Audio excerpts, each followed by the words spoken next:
Pregnancy plan చేసుకున్న తర్వాత మనకి బ్లీడింగ్ కనిపిస్తుంది అంటే పీరియడ్ వచ్చేస్తేస్తుందేమో అని భయపడతాం. ఒక్కొక్కసారి ఇంప్లాంటేషన్ బ్లీడింగ్ ఏమని కూడా డౌట్గా ఉంటుంది. సో అసలు ఈ ఇంప్లాంటేషన్ బ్లీడింగ్ అనేది ఎలా అవుతుంది, పీరియడ్ బ్లీడింగ్ నుంచి ఎలా మనం డిఫరెన్షియేట్ చేయాలి అని తెలుసుకుంటే మనం ప్రెగ్నెన్సీ ఛాన్స్ ఉన్నప్పుడు మనం కొన్ని జాగ్రత్తలు తీసుకోవచ్చు. సో ఈ డిఫరెన్స్ ఏంటి అనేది మనం ఈరోజు వీడియోలో చూద్దాం. మీరు ఫస్ట్ టైం మన ఛానల్ చూస్తున్నట్లయితే మన ఛానల్ సబ్స్క్రైబ్ చేసుకోండి మరిన్ని అప్డేట్స్ కోసం. మనం ఈరోజు టాపిక్లోకి వెళ్తే ఇంప్లాంటేషన్ బ్లీడింగ్లో జనరల్గా ఏమవుతుంది, యూజువల్గా మనకి ఫర్టిలైజేషన్ అనేది జరిగిన తర్వాత అరౌండ్ 6 to 8 days మధ్యలో ఇంప్లాంటేషన్ అనేది అవుతుందన్నమాట.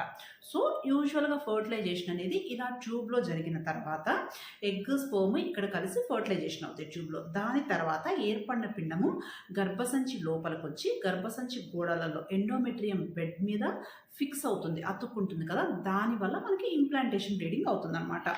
ఎందుకు అంటే మనకి జనరల్గా ఒక మొక్క పెట్టినప్పుడు దాని వేర్లు మట్టిలోకి ఎలా చొచ్చుకుపోతాయో అలాగే పిండం ఏర్పడినప్పుడు బ్లడ్ వెజల్స్లో కొంచెం డిస్టర్బెన్సెస్ అనేది జరుగుతాయి అన్నమాట. ఈ పిండం గర్భసంచికి అతుక్కునే క్రమంలో దానివల్ల మనకి లైట్గా బ్లీడింగ్ అనేది కనిపిస్తుంది. సో ఈ ఇంప్లాంటేషన్ బ్లీడింగ్ అనేది ఎప్పుడవుతుంది, మనకి పీరియడ్ రావడానికంటే కూడా ఒక 5-6 days ముందుగానే అవుతుంది. సో ఈ పీరియడ్ బ్లీడింగ్గా ఇంప్లాంటేషన్ బ్లీడింగ్గా మనం ఎలా గుర్తుపట్టాలి అంటే యూజువల్గా ఇంప్లాంటేషన్ బ్లీడింగ్ ఏమవుతుంది, లైట్గా తక్కువ మోతాదులో అవుతుంది. అదే పీరియడ్ బ్లీడింగ్ అయితే ఏమవుతుంది, మనకి 5 days బ్లీడింగ్ అవుతుంది. అండ్ ఈ పీరియడ్ బ్లీడింగ్ అనేది మనకి 5 days వరకు అవటంతో పాటు సెకండ్ డే థర్డ్ డే కొంచెం బ్లీడింగ్ ఎక్కువగా అవటము, క్లాట్స్ లాగా అవటం జరుగుతుందన్నమాట. అదే ఇంప్లాంటేషన్ బ్లీడింగ్ అనేది ఓన్లీ కొన్ని అవర్స్ నుంచి మ్యాక్సిమం 48 hours వరకు అవుతుంది, అంతకంటే ఎక్కువగా కాదు. లైట్ పింకిష్ బ్రౌన్ కలర్లో అవుతుంది అండ్ చాలా తక్కువ మోతాదులో అవుతుంది అనమాట. అదే పీరియడ్ బ్లీడింగ్ అయితే 5 days అవుతుంది, ఎక్కువ మోతాదులో అవుతుంది, బ్రైట్ రెడ్ కలర్లో అవుతుంది, ఒక్కొక్కసారి క్లాట్స్ లాగా కూడా అవుతుంది అనమాట.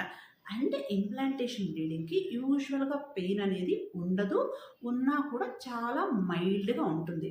అదే మనకి పీరియడ్ పెయిన్ కొంతమందికి ఉంటుంది కదా, పీరియడ్ పెయిన్ చాలా సివియర్గా ఉంటుంది ఎవరికైనా సరే. సో ఈ డిఫరెన్స్ని బట్టి మనకి ఇంప్లాంటేషన్ బ్లీడింగ్ అవుతుందా లేదా అని గుర్తుపట్టవచ్చు అనమాట. అండ్ ఇంకొకటి ఏంటి అంటే ఇంప్లాంటేషన్ బ్లీడింగ్ అయితే అది జనరల్గా ప్రెగ్నెన్సీకి అసోసియేషన్ కాబట్టి ఎర్లీ ప్రెగ్నెన్సీ సిమ్టమ్స్ అసోసియేటెడ్గా ఉంటాయి. నాజియా కానీ, వామిటింగ్ సెన్సేషను, యూరిన్ ఎక్కువగా వెళ్ళాలనిపించడం కానీ, మూడ్ స్వింగ్స్ కానీ, మోషన్ ఫ్రీగా అవ్వకపోవటము, కాన్స్టిపేషను, బ్రెస్ట్ హెవీనెస్, ఇవన్నీ కూడా ఎర్లీ ప్రెగ్నెన్సీ సిమ్టమ్స్ జనరల్గా ఇంప్లాంటేషన్ బ్లీడింగ్తో అసోసియేటెడ్గా ఉంటాయి అన్నమాట. సో ఇలా మనం ఇంప్లాంటేషన్ బ్లీడింగ్ లక్షణాలు కనిపిస్తే ప్రెగ్నెన్సీ ఉందేమో అని చెప్పి కొంచెం రెస్ట్లో ఉండి జాగ్రత్తలు తీసుకోవటం పాటించండి.